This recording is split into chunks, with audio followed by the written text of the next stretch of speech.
What is up, guys, and welcome back to the channel. Guys, I had a special request from Kira in the Discord server. Here with AI just designed an enzyme that eats plastic. I thought this was very interesting, so I was like, you know what, I'm going to check it out because y'all know I'm here to check out some things that are going to be interesting, give me some new knowledge upon things and stuff like that. So shout out to Kira for sending me a couple of videos actually that I'm going to check out and review. But starting off with this, y'all make sure y'all hit that subscribe button, send down those recommendations, and let's see what AI is designing out here. Hi, welcome to another episode of Cold Fusion. So, I've just had COVID, so if my voice sounds a bit funny, that's why. Anyway, onto the video. Over many decades, plastic waste has become a major problem, not just for the environment, but to us as humans as well. In fact, recently, plastic has been detected in human organs, and this year, for the first time, it's been detected in human blood. Many are sleeping on the issue, but maybe something can be done. You are watching Cold Fusion TV. I said it's in the blood? In 2016, Japanese scientists were sifting through the debris of a plastic bottle recycling plant. They were in search of a bacterium that could degrade plastic. The type of plastic that the scientists were looking for was polyethylene terephthalate, or PET for short.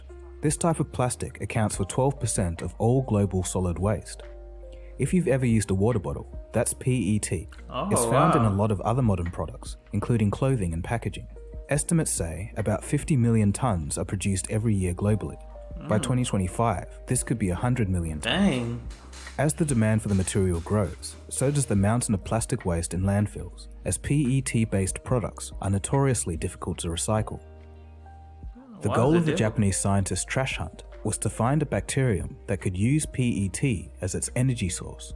After bringing plastic samples back to a lab, what they found was Ideonella sakaiensis, a bacteria that amazingly eats plastic and converts it to carbon dioxide. From here, the team discovered that the organism has two enzymes that broke down the plastic into basic components. We'll talk about the importance of the enzymes soon. So in short... Dang. And you know what I also heard too, like if you have water or pretty much anything plastic in like a drink, any drink that's in like a plastic bottle, like you're not even supposed to like drink it after it's like been exposed to the sun too long, because I heard that kind of builds up some bacteria, even some like cancerous type of things. Like you're not even supposed to drink your drink when it's been exposed to this. I thought that was interesting.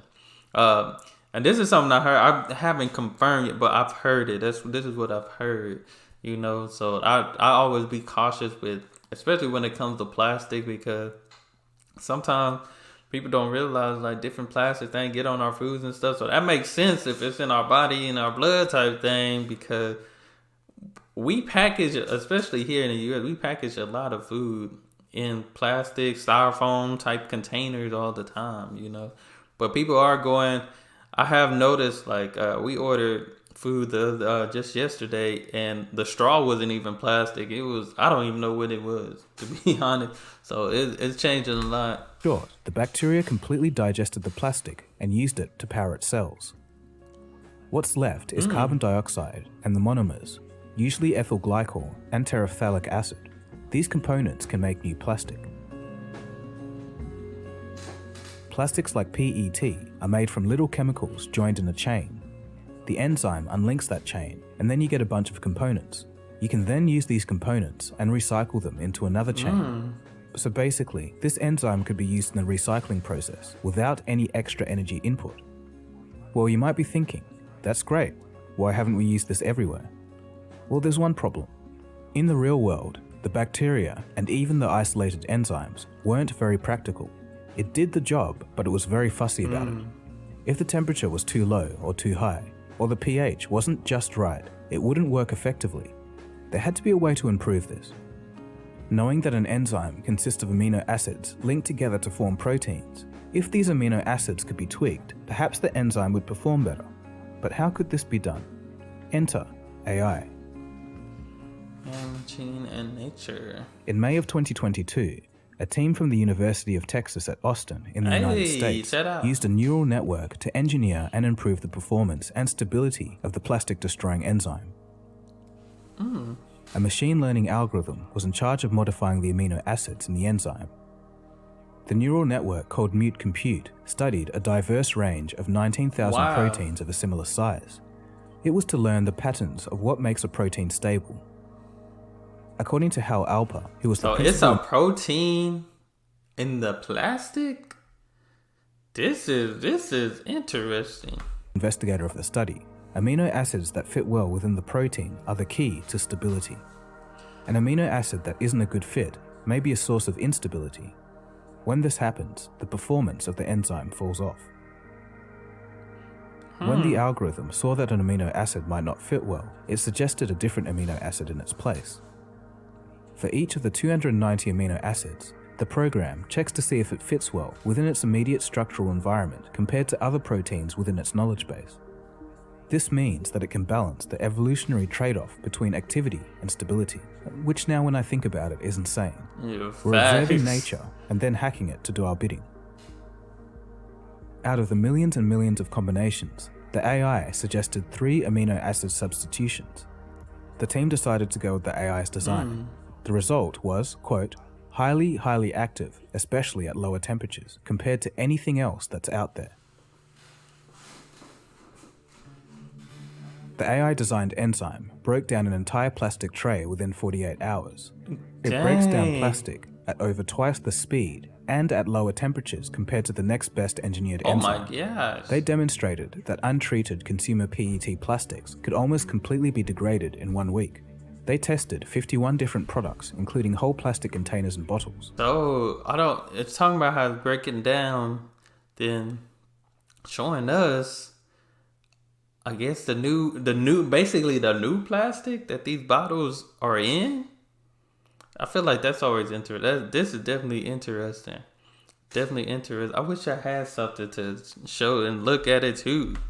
They were also able to make new recycled plastic objects that consumed much less energy than traditionally would be required. The team managed to retrieve 94.9% of the raw materials needed to make new plastic. Since the plastic degrading is being done by an enzyme and not the whole bacteria, it has the added benefit of not being able to reproduce uncontrollably. Other experts in the field are impressed. Sarah Kakadilis, who studies the plastics bioeconomy at the Imperial College of London in the UK, comments, quote, it's a drastic improvement compared to other enzymes that have been developed so far. The great advantage of enzymes is that they can be much more specific than chemical catalysts. It could be easier, in theory, to degrade much more diverse waste using enzymes. What I really liked about the study is the fact that they took it outside the lab to some extent.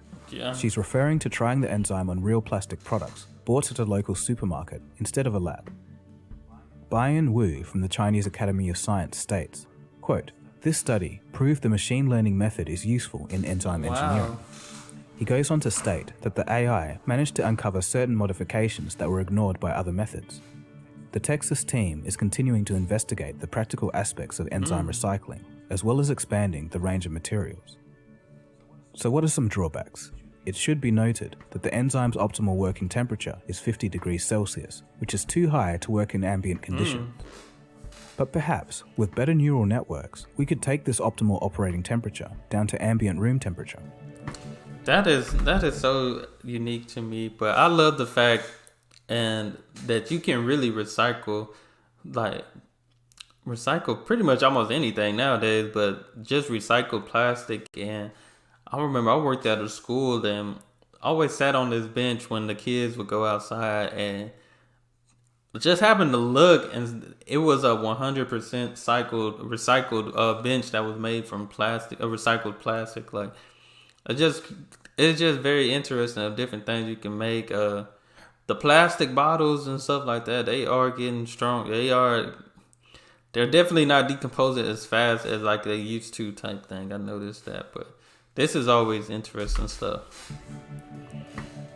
So in conclusion, there are still massive amounts of work to be done to solve the plastic waste problem, but this is a start. Really, it is actually early days, seeing that the enzyme itself was only found in 2016, but this latest news about AI making it much more practical, I think is a bright spot to watch. It's interesting because whenever I talk about AI, there's a small subset of viewers that keep asking, why can't AI do useful things? To them, my other episodes about AI making music, art, writing, and having conversations was entirely useless. But I think a super efficient enzyme designed by AI for the sole purpose of destroying plastic is something that most people could appreciate. As we've already started to see on this channel, the AI cycle of improvement is exponential, so who knows what changes could come to enzyme design in the future.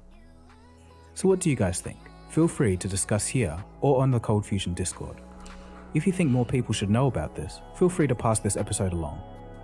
So for some housekeeping, I've been nominated for an award, so I'll be traveling. That's actually it. But I think it's, I mean, if we trying to get rid of plastic, like I said, I mean, if we're recycling it for a good cause, you know, I think that's good. But I mean, it just, y'all just let me know what y'all think. But I think when it comes to recycle, you can actually recycle for a good cause. If they're creating something to, you know, that just decompose or get rid of or eats the plastic and stuff like that.